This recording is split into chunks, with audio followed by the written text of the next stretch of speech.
Jusqu'en 2016, seulement 42% des recettes en devises tirées de l'exportation d'or étaient rapatriées vers la Guinée. En 2017, le pays a pu accéder à la totalité de ses recettes qui se sont chiffrées à 470 millions de dollars. Une exigence à laquelle doivent se plier les détenteurs de comptoirs de commercialisation d'or en provenance de la Guinée.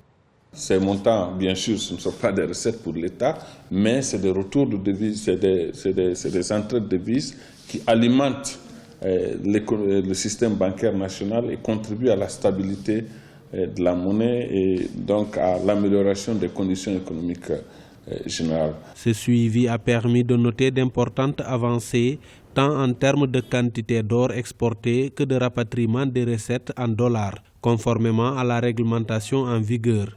L'État avait retiré au cours de l'année 2017 les licences de 11 comptoirs pour manquement aux exigences de rapatriement prédéfinies. Une monnaie est forte, c'est l'économie est forte. La monnaie n'est rien sans l'économie.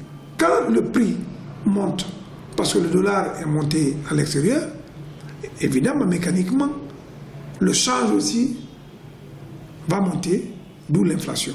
Les recettes en devises tirées de la commercialisation de l'or ne sont pas destinées à alimenter le budget de l'État, mais plutôt ceux des acteurs privés locaux. Le rapatriement contribue cependant à la disponibilité des devises dans les banques du pays, ce qui conduit à la stabilité et à la consolidation de la valeur du franc guinéen et à la maîtrise de l'inflation.